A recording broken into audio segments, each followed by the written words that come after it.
Well, hi there. It's Monday, April 6th, 2020, installment 2 of our video lecture series for the rest of the spring semester here. Today I want to talk about hospitality, contract riders, food, drink, drugs, backstage green room. They're all related and they're pretty important topics. But before I talk about those, I just want to make sure that you guys are being safe and you're not out partying and you're not just acting like everything is normal, because boy, this is not normal. There's probably close to 10,000 people in this country dead right now from this, and it's not ending anytime soon. My 30-year-old daughter just told me one of her friends from college has been self-quarantined for 3.5 weeks, has gone to the pharmacy and the grocery store once, and now has coronavirus. So it's not just that the people in my generation and above are at risk. Everybody's at risk. Take care of yourselves, okay? If you are sick or you have family members that are sick and it's really causing a hassle and messing with your head during this semester, drop me a line, let me know, so maybe we can work out other arrangements if necessary. But I'm going to try to make this helpful and useful and enough flexibility that you guys have some room to breathe. Okay, so anyway, today's lesson: hospitality, riders, green rooms, drugs, drink, food. They all go together. Your professional musical reputation is not just how you perform on stage, but how you act and perform off stage. Keep that in mind if you are having the time of your lives and partying your face off and being a total fool, and then realizing that the owner of the venue you just played has been waiting to settle up and give you money and you're dancing around like a drunken idiot. Don't be that person, okay? Be pro. Remember the saying, you can't run with the big dogs if you're pissing like a puppy. Okay, so anyway, if you're playing a small bar in Glassboro, let's say, they probably don't have a lot of hospitality. Maybe they'll give you your beers for the night, or maybe even a sandwich and a beer, and that's all great. Be sure you thank them. Make sure that you tip out your wait staff. Even if you get free food, tip based like you were buying it, okay? Let's see. Okay, so your professional reputation. That's huge, because that's how you get back into a club. And sometimes people who book bands in clubs will ask the wait staff, "Hey, how were these guys? How'd they sound? Oh, they sounded really good. That was great. But they didn't tip us anything, and they made a mess and left messes everywhere." That stuff goes far. So, try to be as pro as possible. Promoters are going to give you a couple different things that are in stone. They're going to give you a load-in time. They're going to give you a sound check time. They're going to give you a doors open time, a hit the stage time, and a get off the stage time. That's so they can run their operation smooth. In return, since you're going to have to be there for a long time, they're going to try to make you comfortable in many cases, and they're going to provide you with a place to hang, maybe some food, maybe some drinks. They're going to do what they can to make your life easier while you're waiting. Because I know I've had 3 o'clock load-ins for shows that I haven't hit stage till 10 o'clock at night. And it's just how they work, and that's what you got to do. Your promoters want you nearby for sound check. They don't want to be ready to do a sound check and say, "Hey, where's your drummer?" "I don't know. He's out roaming the streets." That happens. Don't be that person. There's nothing worse than doing a sound check with only partial band, because they're not going to wait. They want the sound check done so they can move on and do the other things that they have to do. Hospitality, once you have established the fact that you got a gig there, whether you're doing a contract, something called a contract rider is an important thing, and that would be a list of extras, information you want the promoter to know, maybe requests that you have. I wouldn't be demanding, but you might say, "Hey, if you're providing us with some food, we have a vegetarian in the band." Or if you're providing us with munchies in there, "I've got somebody who's got major peanut allergies. Let's just try to keep them out of the room totally." There are plenty of options if you're getting hospitality, and places that offer hospitality that you're going to play at, they are used to that. So don't be afraid to ask for some basic niceties and necessities.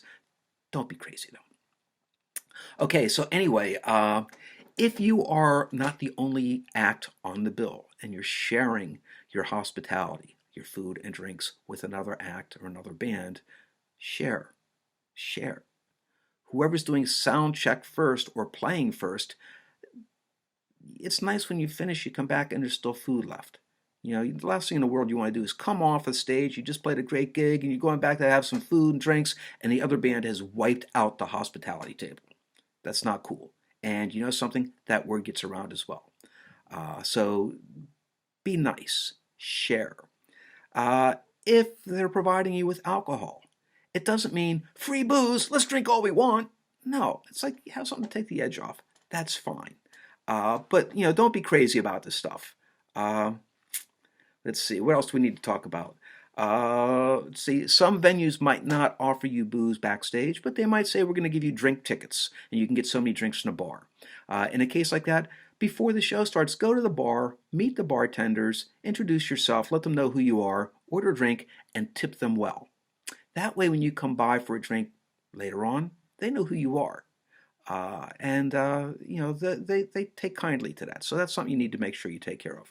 At the end of the night, if you have a bar tab to settle up, or you're just finishing up and you've had drinks for free all night, or food, again, make sure you tip out the wait staff as if you paid for all that stuff. The green room. Recently, I was a judge at the ROWAN University Battle of the Bands, just a month ago, and I saw all the bands that performed were in a green room upstairs at the Student Center, which was great. They had a place to hang.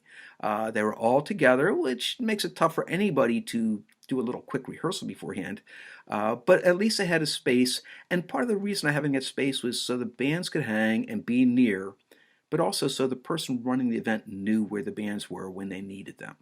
The only thing I really found, bad about the green room is there wasn't a single chair in it. I saw, 6 bands sitting on the floor when I stopped and stuck my head in.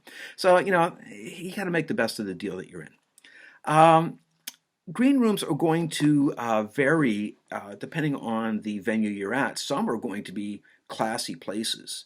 Some of them are going to have nice furniture and clean and artwork on the walls and mirrors and bathrooms with showers and refrigerators and places to hang your clothes. It's going to be really, you'll be going, hey, this is cool, man, this is neat.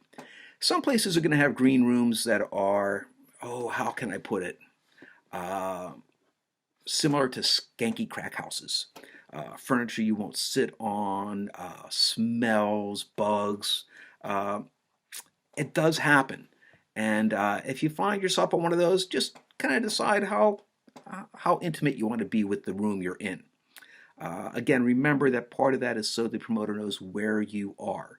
I know I did a gig up in Vermont, 10 years ago or so, and we had a local band that offered us a place to stay after the gig, and it was very cool. And we cruised over to their place, and actually nobody was even living there, but it was a nasty, nasty place, to the point that we walked in, and I just walked back out and I slept in the back of the van that night. So, okay, so anyway, so the green rooms are going to differ a lot. Some places might even have a piano in there and some small amplifiers that you can run some songs before you go in. So just realize that you're going to get all sorts of opportunities ahead of you. You'll be staying in all sorts of different places. And, that's the nice thing. Now, if you're there and they have booze there, again, it's to take the edge off. It's not to get wasted, okay? If you feel like you really need to, get wasted and drunk and stoned and everything before you go on stage, I got to tell you something. The only person that thinks you sound better that way is you. Don't be that guy. Don't be that gal. Okay. All right. So anyway, there's nothing wrong with having a nip before you go up stage or taking something up on stage with you. But having a 6-pack and 3 shots and a blunt before you go on stage, you're probably not going to have your best performance. Okay. Let's see. So anyway, I got some videos here I'm going to show you. It's going to talk a little bit about the people that put the green rooms together and the hospitality together. It's going to talk about the foods, the crazy requests some of the rock stars have. And, of course, what happens if you've had too much and you're on stage. It's funny. You're going to see some videos you think are hysterical, unless it's you. So just saying, you might just want to watch out. Enjoy playing. You're there to play, not to party. And that's really what you got to keep in mind. Your job is there to be a musician, not a partier. If you want to be a partier, go to somebody else's gig. But even that, I caution you on that, because I know sometimes you just got to go to somebody else's gig so you can get seen in the crowd. so people know that, oh, there's so-and-so from that so-and-so band. They're here too. How cool is that? Talk to people. Have a drink with people. That's fine. Just don't be a sob. Okay, so that's most of the stuff that I want you to think about. You can have a lot of videos here to look at. I want, give me a comment on all of these things, how they might relate to you, things that you might have experienced, and what you can take out of this.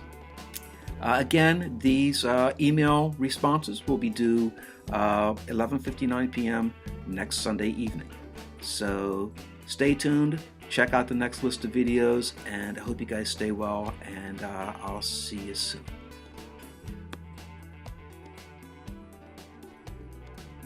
So you tell me that there's a heaven. What do you believe down in your soul? Just remember